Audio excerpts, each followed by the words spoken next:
Hi friends, ఈరోజు క్లాస్లో మనం ఆర్థోగోనల్ ట్రాజెక్టరీస్లో ఉన్న ప్రాబ్లమ్స్ గురించి డిస్కస్ చేద్దాం. సో నేను కాన్సెప్ట్ అయితే చెప్పను, just what is working rule and ఏంటి ఏ ప్రాబ్లమ్స్ అనేవి ఉంటాయి అనేసి మాత్రం చెప్తాను. సో ఇక్కడ చూసినట్లయితే నార్మల్గా ఇప్పటివరకు మనం ఏం చూసాం, ఎక్స్ టర్మ్స్ ఏదైనా ఒక ఈక్వేషన్ ఇచ్చారంటే దాంట్లో ఎక్స్ టర్మ్స్ వై టర్మ్స్ ఉన్నవి చూసాం. ఇక్కడ ఏంటంటే సి అంటే ఏంటి, కాన్స్టెంట్ అని అనుకోవచ్చు అన్నమాట. అంటే ఇక్కడ ఎక్స్ టర్మ్స్ వై టర్మ్స్తో పాటు ఒక కాన్స్టెంట్ అనేది ఉంటుంది అన్నమాట ఈ ఈక్వేషన్లో. ఈ కాన్స్టెంట్ అనేదాన్ని ఎలిమినేట్ చేయడం కోసం మనం ఏం చేస్తామంటే వై డాష్ అనేదాన్ని యూజ్ చేస్తాం. వై డాష్ అంటే డివై బై డిఎక్స్. సో ఈ వై డాష్ అనేది వచ్చిన తర్వాత ఏదైతే మనం ఏం రాసుకోవచ్చు అంటే మైనస్ డిఎక్స్ బై డివై అనేది రాసుకోవచ్చు. సో ఈ వై డాష్ అంటే ఏంటి, డివై బై డిఎక్స్. దీని ప్లేస్లోనే మనం ఏం రీప్లేస్ చేయాలి, మైనస్ డిఎక్స్ బై డివై అనేది రీప్లేస్ చేయాలి. అప్పుడు ఈ వై డాష్ అనేది ఏంటవుతుంది, మైనస్ డిఎక్స్ బై డివై అనేది అవుతుంది అన్నమాట. సో ఇక్కడ అదే రాసాం చూడండి. సో ఇక్కడ ఏంటి, X Y and Y dash ప్లేస్లో మైనస్ డిఎక్స్ బై డివై అనేది రీప్లేస్ చేస్తాం. తర్వాత ఈ ఫార్మాట్లోకి వచ్చాక వేరియబుల్స్ సెపరబుల్ అని చేస్తాము, తర్వాత ఇంటిగ్రేషన్ అనేది అప్లై చేస్తామండి. సో ఇక్కడ క్వశ్చన్ చూద్దాం. Find the orthogonal trajectory of X square plus Y square equal to A square. అంటే ఇక్కడ ఏంటి, ఏదైతే ఎక్స్ టర్మ్స్ ఉన్నాయి ఇక్కడ వై టర్మ్స్ ఉన్నాయి, ఇంకా ఏం టర్మ్స్ ఉన్నాయి, ఏ స్క్వేర్ అనేది ఉంది. సో ఎక్స్ వై కాకుండా ఇంకేమున్నా కూడా మ్యాక్సిమం అవి కాన్స్టెంట్ అయ్యే ఛాన్స్ ఉన్నాయి. సో ఇక్కడ ఏ స్క్వేర్ అంటే ఏంటి, క్వశ్చన్లో అవి మెన్షన్ చేయకపోతే అది కాన్స్టెంట్ అనుక తీసుకుంటాం. సో ఇక్కడ ఏ స్క్వేర్ అనేది మనకి క్వశ్చన్లో ఏమి ఇవ్వలేదు కాబట్టి ఇది ఏంటి, కాన్స్టెంట్ అని తీసుకుంటాం. ఇప్పుడు దీన్ని ఎలిమినేట్ చేయడం కోసం మనం ఏం చేయాలి, ఫస్ట్ వై డాష్ అనేదాన్ని చేయాలంటే డివై బై డిఎక్స్ అనేదాన్ని. ఇక్కడ ఏం చేస్తామంటే differentiating with respect to X, అంటే ఎక్స్ తోటి డిఫరెన్షియేట్ చేస్తున్నాం.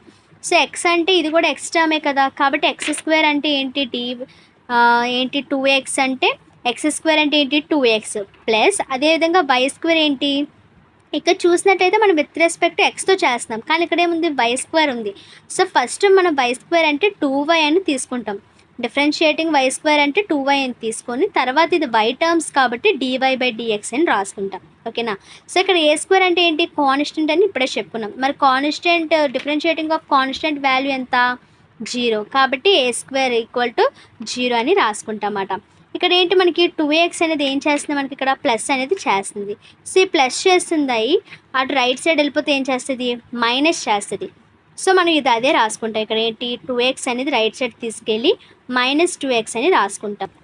ఇక్కడ మైనస్ 2x అని అవి రాసుకుంటాం అన్నమాట. తర్వాత ఈ 2y అనేది ఇక్కడ ఏం చేస్తుంది, డివై బై డిఎక్స్ తోటి మల్టిప్లై చేస్తుంది.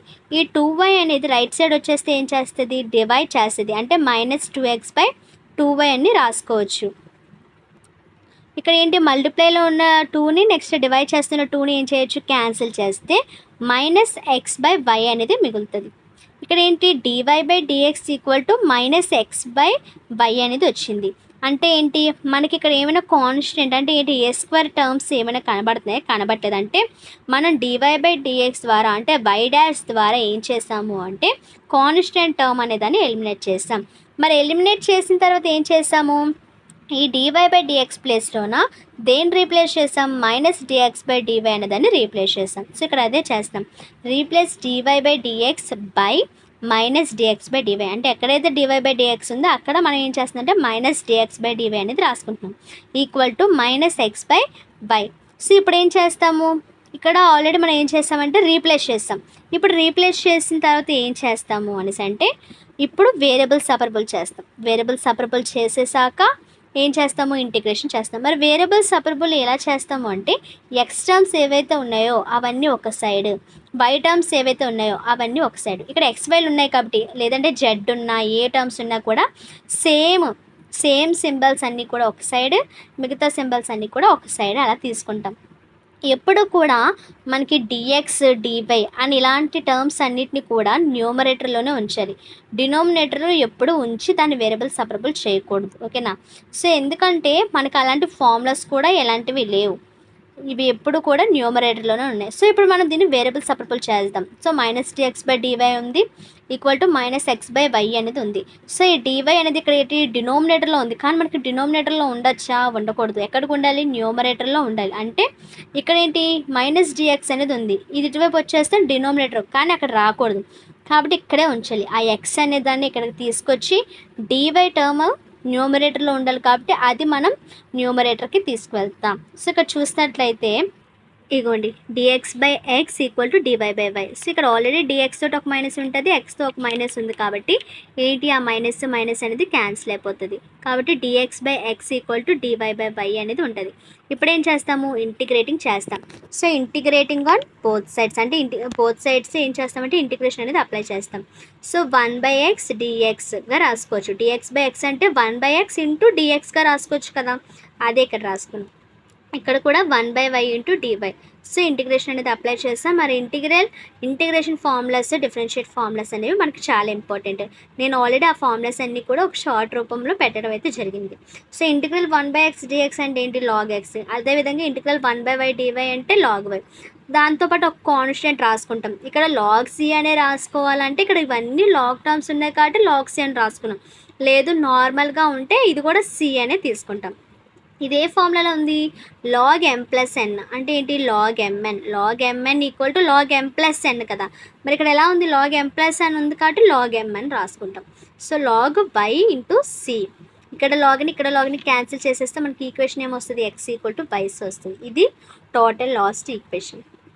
ఓకే కదా. సో అదేవిధంగా ఇంకో క్వశ్చన్ చూద్దాం. ఇది కూడా చాలా important question. Find the orthogonal trajectory of the. So చూడండి, ఇందాక మనకి క్వశ్చన్లో మెన్షన్ చేయలేదు, పర్టికులర్గా ఒక కాన్స్టెంట్ ఇది తీసుకోండి అని మెన్షన్ చేయలేదు కాబట్టి ఎక్స్ బై టర్మ్స్ కాకుండా ఇంకేమైతే ఉందో అది దాన్ని మనం తీసుకున్నాం. ఇక్కడ ఏంటంటే వేర్ ల్యాండా ఈజ్ ఎ పారామీటర్ అన్నారు. అంటే ఏంటి, ఇక్కడ ల్యాండా అనే దాన్ని కాన్స్టెంట్గా తీసుకోండి అనేసి మనకి ఇండైరెక్ట్గా చెప్తున్నారు. సో గివెన్ దట్ మనకి ఎప్పుడు కూడా క్వశ్చన్లో ఏమైతే ఇస్తున్నారో ఆ ఈక్వేషన్ అనేదాన్ని గివెన్ దట్గా తీసుకోవాలి. Given that x² + y² / a² + lambda equal to 1. దీన్ని ఫస్ట్ ఈక్వేషన్గా అనుకుంటాం. ఇప్పుడు ఏంటి, యాజ్ యూజువల్లీ మనం విత్ రెస్పెక్ట్ టు ఎక్స్ తోటి డిఫరెన్షియేట్ చేస్తే x² అనేది ఏంటవుతుంది, 2x అవుతుంది. ఇక్కడ ఏంటి, a² అనేది ఏంటి మనకి కాన్స్టెంట్. ఈ రెండు కలిపి ఉన్నాయి కాబట్టి ఎలా చేయొచ్చు, 1/a² ఇంటూ x² డిఫరెన్షియేట్ చేస్తే 2x కదా. సో 2x/a² అని రాసుకోవచ్చు. ఇక్కడ కూడా ఏంటి, y² అంటే 2y/a² + లాంబ్డా. కానీ y అనేది డిఫరెంట్ సింబల్ కాబట్టి dy/dx అనేది వస్తుంది. 1 అంటే ఏంటి, కాన్స్టెంట్. సో కాన్స్టెంట్ అనేది 0 అయిపోతుంది. ఇప్పుడు ఏం చేస్తాము, ఇక్కడ 2x అనేది ఇక్కడ ఏం చేస్తుంది, ప్లస్లో ఉంది కాబట్టి మనం రైట్ సైడ్ తీసుకెళ్ళిపోతే మనకి ఏం చేస్తుంది, అది మైనస్ అనేది చేస్తుంది. So -2x/a². ఇక్కడ 2 క్యాన్సిల్ అయిపోతే ఏమవుతుంది, సో ఇక్కడ -x/a², ఇక్కడ y/a² + లాంబ్డా మిగులుతుంది. ఇప్పుడు ఏం చేస్తున్నామంటే మనకి ఈ టర్మ్ లాగా మారాలి. చూడండి, y² / a² + లాంబ్డా. కానీ ఇక్కడ ఎలా ఉంది, మనకి y/a² + లాంబ్డా అని ఉంది. అంటే ఇంకా మనకి ఇక్కడ ఏం మిస్ అవుతుంది, y² అంటే ఇంకా ఇక్కడ ఒక y అనేది కావాలి. సో మనం ఆ టర్మ్లా మార్చడం కోసం multiply with y on both sides అంటే రెండు వైపులా వైగా మారుస్తాం. ఎందుకు, ఆ టర్మ్లా మారటం కోసం. మరి ఆ టర్మ్లాగా అసలు ఎందుకు మార్చాలి, లాస్ట్ టర్మ్లో అలా మార్చలేదు అనేసి అంటే చూడండి, కొన్నిటికి ప్రాసెస్ అనేది వర్కింగ్ రూల్ అనేది ఫాలో అవుతుంది, కొన్నిటికి లాజిక్ అనేది ఉంటుంది. నార్మల్గా పాస్ అవుతే చాలు అనుకున్న వాళ్ళు ఏదైతే మనకి ప్రాసెస్ ఉంది, వర్కింగ్ రూల్ ఉందో అది చూసుకుంటే సరిపోతుంది. లేదు నాకు కొంచెం గుడ్ మార్క్స్ రావాలి అనేసి అనుకుంటే మనం ప్రతి సమ్ అనేది కూడా ప్రాక్టీస్ చేయాలి. ఎందుకంటే కొన్ని సమ్స్లో లాజిక్ అనేది కూడా చేంజ్ అవుతుంది, ప్రాసెస్ కూడా చిన్నది చేంజ్ అవుతుంది. సో ఇవి ఇంపార్టెంట్ క్వశ్చన్ కాబట్టి ఇది కొంచెం జాగ్రత్తగా ప్రాక్టీస్ చేయండి. సో ఇక్కడ ఏంటి, ఆ టర్మ్లో మార్చడం కోసం రెండు వైపులా కూడా ఏం చేస్తున్నాను, వైతో మల్టిప్లై చేస్తాను. అప్పుడు ఇక్కడ ఏమవుతుంది, y² అవుతుంది. ఇటువైపు ఏమవుతుంది, y ఇంటూ xy అంటే -xy అయ్యిందన్నమాట. ఈ dy/dx ఇక్కడ ఏం చేస్తుంది, మల్టిప్లై చేస్తుంది. దీంతో ఇది ఏం చేస్తుంది, మల్టిప్లై చేస్తుంది. మరి ఇటువైపు వచ్చేస్తే ఏం చేస్తుంది, డివైడ్ చేస్తుంది. అంటే a² ఇంటూ dy/dx మాట. ఓకే, డినోమినేటర్లోకి వస్తుంది. ఇక్కడ ఇలా ఉంది, మల్టిప్లై చేస్తుంది. ఇదేంటి, ఇక్కడ డినోమినేటర్కి వస్తుంది. So y²/a² + lambda. దీన్ని ఏమనుకుంటామంటే సెకండ్ ఈక్వేషన్ అనుకుంటాం. ఇక చూసినట్లయితే ఇప్పుడు ఇది ఏ టర్మ్స్లా ఉంది, ఈ టర్మ్ లాగే ఉంది, అంతే కదా, ఈ టర్మ్ లాగే ఉంది. కాబట్టి మనం ఈ y²/a² + లాంబ్డాని రాసే బదులు దాని ప్లేస్లో ఇదని రాసుకోవచ్చు కదా, అంతే కదా. సేమ్ ఇది ఈక్వల్ టు ఇది అంటే దీని ప్లేస్లో ఇది రాసుకోవచ్చు అని అర్థం. కాబట్టి ఈ ఈక్వేషన్ 2 అనేది ఈక్వేషన్ 1లో ఏం చేయమంటున్నారు, సబ్స్టిట్యూట్ చేయమంటున్నారు. మరి ఈక్వేషన్ 1 ఏంటి, x²/a² x²/a² + y²/a² + లాంబ్డా. మనం దీని ప్లేస్లో ఏం చేస్తున్నామంటే ఇది రాస్తున్నాం, -xy మైనస్ ఉంది కాబట్టి -xy/a² into dy/dx equal to 1. ఇక్కడ 1 ఉంది కాబట్టి 1. ఓకేనా. ఇక్కడ ఏం చేస్తున్నామంటే రెండింటికి ఎల్సిఎం చేస్తున్నాం. ఎల్సిఎం చేస్తే ఏం వచ్చింది, a²/dy/dx.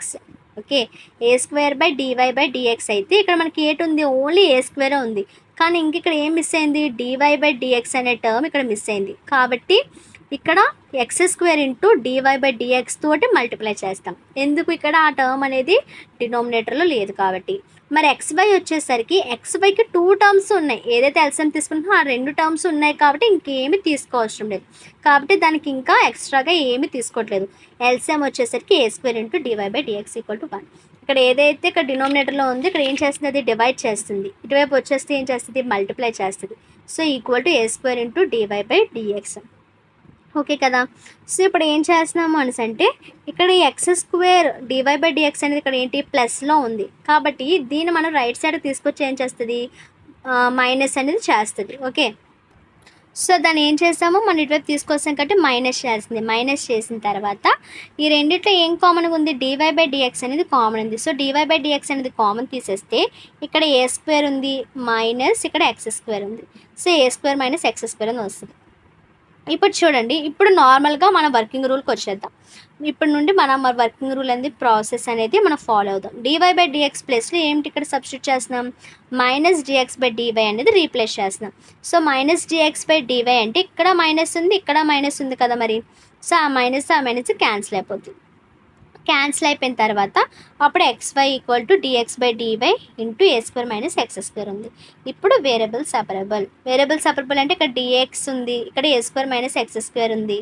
ఇప్పుడు ఏంటి మనకి ఈ ఒకవేళ ఈ టోటల్ టర్మ్ అంతా కూడా ఇటువైపు తీసుకొచ్చేస్తే అది డినామినేటర్లోకి వచ్చేస్తుంది. కానీ మనకి dx అనేది ఎక్కడ ఉండాలని చెప్పాను, న్యూమరేటర్లోనే ఉండాలని చెప్పాను. కాబట్టి ఈ టర్మ్ అంతా కూడా ఇటువైపు తీసుకోవడానికి అవ్వదు. కాబట్టి x అనే టర్మ్నే మనం ఇటువైపు తీసుకొని రావాలి. ఇక్కడ dy అనేది డినామినేటర్లో ఉంది, కానీ మనకు డినామినేటర్లో ఉండకూడదు కదా. కాబట్టి dy అనే దానికి మనం లెఫ్ట్ సైడ్కి తీసుకొచ్చేస్తాం. y అనే దాన్ని రైట్ సైడ్ తీసుకురావట్లేదు. ఇక్కడ dy అనేది న్యూమరేటర్లో ఉండాలి కాబట్టి దీన్నే మనం చేంజ్ చేస్తున్నాం, ఇది న్యూమరేటర్లకి. కాబట్టి ఇప్పుడు వేరియబుల్ సపరబుల్ చేస్తే ఏంటైంది, dx × a² - x²/x. ఇక్కడ ఓన్లీ చూడండి x టర్మ్ మాత్రమే తీసుకొచ్చాం, మిగతా y టర్మ్ అనేదాన్ని అక్కడే ఉంచేసి dy అనేదాన్ని అటు సెట్ తీసుకెళ్ళిపోయాం. ఓకేనా. సో ఇక్కడ ఏంటి, ఇది రెండు a² - x²/x కాబట్టి సపరేట్గా దాన్ని డివైడ్ చేసుకున్నాం. a² - a² x × dx -x²/x × dx = y/dy. ఇక్కడ x క్యాన్సిల్ అయిపోతే ఒక x ఉంటుంది. ఇక్కడ x² కదా. సో ఇక్కడ 1 అంటే ఇక్కడ 1 అంటే ఇక్కడ ఈ 1ని దీన్ని క్యాన్సిల్ చేస్తే ఇంక ఇక్కడ 1 ఉంటుంది, అంటే x అనేది ఉంటుంది. So a²/x dx - x dx = y/dy. ఇప్పుడు ఏం చేస్తాం, ఇంటిగ్రేటింగ్ చేస్తాం.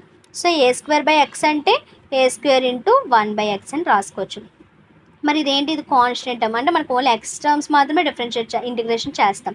కాబట్టి ఇంటిగ్రల్ అనేది దీనికి అప్లై చేస్తాం. ఇదే విధంగా -x dx = y/dy.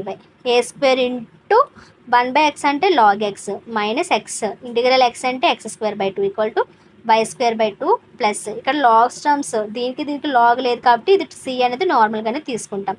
ఇక్కడ ఏంటి, ఈ మైనస్ అనేది ఇటువైపు తీసుకొచ్చేస్తే ఏం చేస్తుంది, ప్లస్ చేస్తుంది. So x²/2 plus y²/2 plus c. దీని అంతటికి 2తో ఎల్సిఎం చేస్తే ఇక్కడ 2 ఉంది, ఇక్కడ 2 ఉంది, కానీ ఇక్కడ 2 లేదు కదా. కాబట్టి దీంతో ఏం చేస్తాం, /2 లేదు కాబట్టి 2తో మల్టిప్లై చేస్తాం. సో అదే ఇక్కడ రాసుకున్నాం, a² log x = x² + y² + 2c/2. So ఇక్కడ ఏంటి, 2 అనేది ఇటు సైడ్ పంపించేస్తాం, ఇక్కడ డివైడ్ చేస్తే ఇక్కడ మల్టిప్లై చేస్తాం. So 2a² × log x = x² + y² + 2c. ఇదేంటిది ఆర్థోగోనల్ ట్రైజెక్టరీ. సో ప్రాసెస్ అనేది చాలా ఇంపార్టెంట్. ప్రాసెస్ని నెక్స్ట్ ఫార్ములాస్ని హైలైట్ చేస్తే మ్యాక్సిమం పాస్ అయ్యే ఛాన్స్ ఉంది. ఓకే, గుడ్ మార్క్స్ రావాలనుకున్న వాళ్ళు ప్రతి సమ్ని కూడా మనం ఆ లాజిక్స్ అనేవి కొన్నిసార్లు మారుతుంటాయి కదా, ప్రతి సమ్ని ప్రాక్టీస్ చేయాల్సి ఉంటుంది. Thanks for watching.